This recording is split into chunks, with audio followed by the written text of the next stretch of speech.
There is an invisible frontier, a biological and spiritual threshold that a man typically crosses around his fourth decade of life.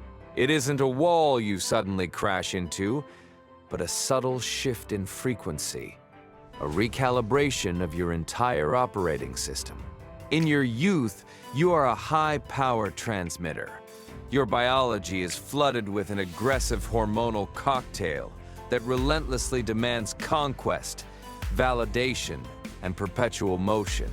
Without knowing it, you are a soldier in an army you didn't choose, fighting desperately for a victory you don't even understand but feel is mandatory. At 40, this background noise finally begins to fade. A heavy, dense silence emerges, one that shouldn't be confused with exhaustion or resignation. It is, in reality, pure clarity. You look back at the man you were 10 or 15 years ago and feel as if you're watching a stranger through a thick fog, a character in a movie you've seen too many times. You see a man who firmly believed he was building a glorious future, but who, with every brick laid, was merely perfecting his own cage. The visceral need to prove your worth to strangers, to be the best in a hierarchy that doesn't belong to you, evaporates. In this new silence, the first truly honest dialogue with yourself takes root. You realize, with a lucid ache, that your life hasn't been a series of conscious choices, but a sequence of programmed responses. You were an agitated, productive, and predictable resource for a system that needed your energy, not your soul. And finally, in the empty chamber of your mind, the question that changes everything echoes. Who was I before the world told me who I should be?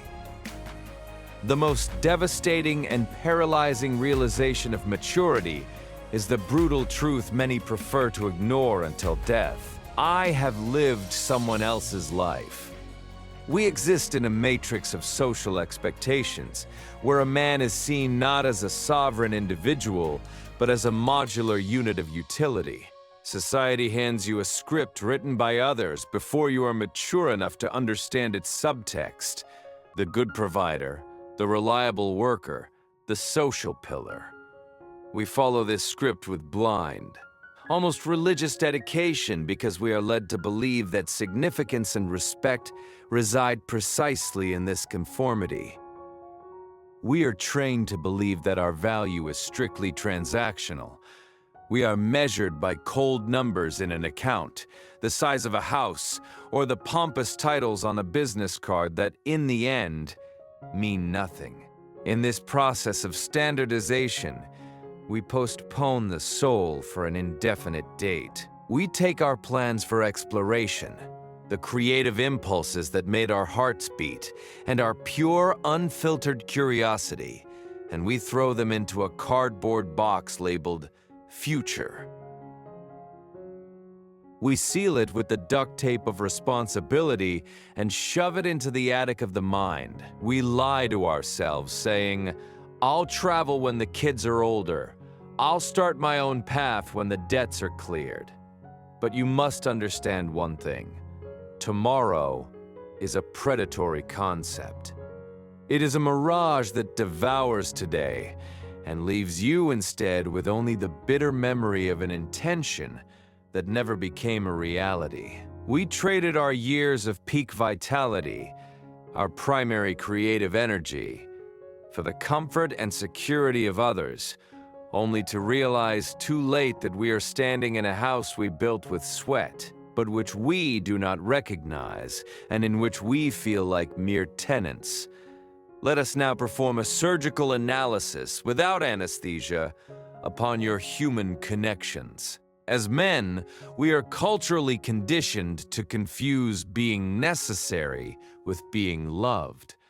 But there is a mechanical, cold, and unbearable difference between the two. For decades, you have functioned in the lives of your loved ones and society as a multifunctional service package. You were the one who fixed everything, the inexhaustible financial engine, the standby protector, the emotional shock absorber who was never allowed to tremble.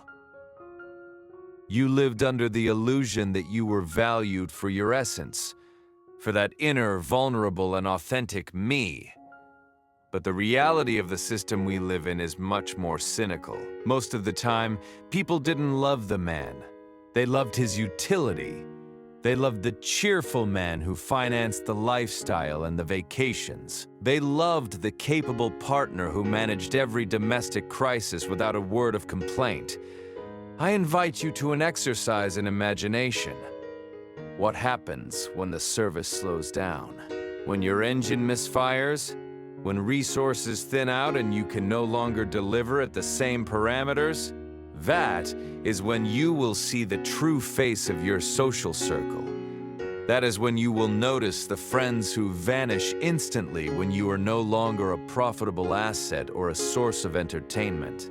There is an icy clarity and almost unbearable lucidity in realizing that for many, you were never a human being, but a commodity with an expiration date. You spent your most precious energy being useful to a world that would replace you without hesitation in less than a week if you ceased to exist. This is the deepest and most painful shadow of maturity, the weight of the roots we cut ourselves, believing that doing so would allow us to fly higher. In the obsessive pursuit of external success, or a stability that proves to be an illusion, we move, we cross borders, we isolate ourselves in cities of glass and steel, pursuing an abstract vision of a better life for our immediate circle. And in doing so, we abandon the only people who ever loved us for free, without a bill, without transactional conditions, our parents. We often justify our misery and alienation by calling it sacrifice for others. We like to believe we are martyrs on the altar of the family, but I challenge you to look with brutal honesty into the eyes of those for whom you claim to sacrifice. Do you really think they want a ghost of a man, an individual emptied of life, always tense, always with his mind elsewhere, and never truly present? Or in reality, do they need a man who is alive, vibrant, passionate, and whole? Necessary sacrifice is, in most cases, a convenient lie we tell ourselves to avoid the terrifying responsibility of pursuing our own happiness. It is infinitely easier to be a miserable but socially correct provider than to be a fulfilled man who takes the risk of not pleasing everyone.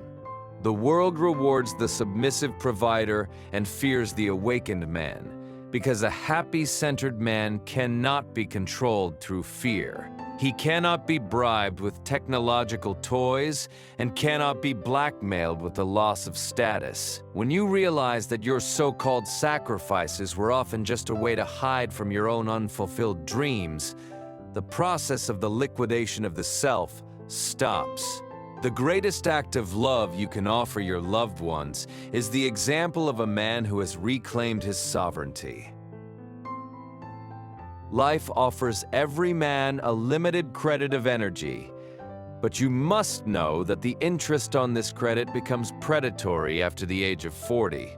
In your youth, you were wasteful. You spent 95% of your energy on the outside world, on foreign projects, on the validation of others. You were an external battery powering everyone else's lights while you sat, alone in the dark. You believed, with a touching naivety, that if you worked harder and exhausted yourself further, eventually something would be left for you. Turning the energy vector inward is not an act of selfishness. It is a fundamental act of survival and dignity. It is the radical decision to do good, not for the cheap applause of the crowd, but for the intrinsic correctness of the act before your own conscience. Even if at 40 or 50 you feel you only have 40% of the energy you had at 20, listen to me well. If you dedicate 35% of that energy to your own health, your real curiosities, and your mental peace, you will live with a density and an intensity that a wasteful youth cannot even imagine. You cease to be convenient for the system. You finally become the architect of your own remaining years, not just an executor of orders received via email or silent social expectations. You begin to choose what truly matters, filtering everything through logic, intuition, and soul, not through the pressure to fit in or the fear of being judged by people who, anyway, are not thinking about you. How do we rebuild on the ruins of an identity that was never ours? We begin with a surgical, merciless elimination of all parasitic expectations. We look at every obligation weighing on our chests and ask, who exactly told me I had to do this? If the answer is society, neighbors, public opinion, or the media algorithm, then that obligation must be deleted from your operating system. The new man, the one who wakes up to life after getting lost in the labyrinth of maturity, is built exclusively on intention and sovereignty. He no longer goes to social events just because it is expected of him. He goes because he wants to be there. He no longer buys expensive objects to signal a false status. He uses the ones he likes for their real mechanics and utility. He realizes that the only legitimate authority in his life is his own awakened conscience. This man begins to invest heavily in that internal me he abandoned at the station 2 decades ago. He returns to the passions he once considered childish, but which were in fact his only moments of authenticity. He becomes a ghost to a system that wants to consume him, but becomes a giant for his own existence. Maturity brings us this unexpected gift, the ability to separate the real signal from the background noise. Scientifically, the male brain recalibrates during this stage. Blind aggression gives way to cold analysis.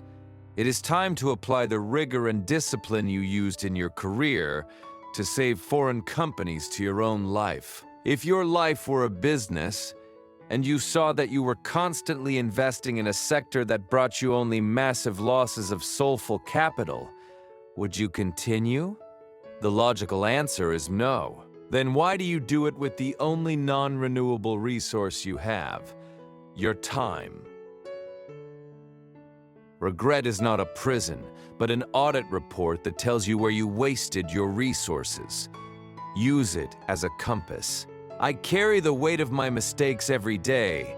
I feel the cold of that station platform in my bones, but I no longer let the memory paralyze me. I use it to ensure I never return to that place of submission. I am no longer interested in being unshakable or perfect in the eyes of the world. I am a man who broke into pieces and who chose to put the pieces back together in a form that belongs entirely to him. The life you still have ahead of you is infinitely more valuable than the life you lost, because now, for the first time, you can live it with your eyes wide open.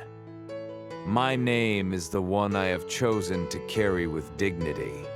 I am no longer a service package. I am a man. I am a son. I am a sovereign soul. Tell me your story. Let's stop being useful to a world that doesn't care and start being real for ourselves. The second half of your life begins the second you decide to master it.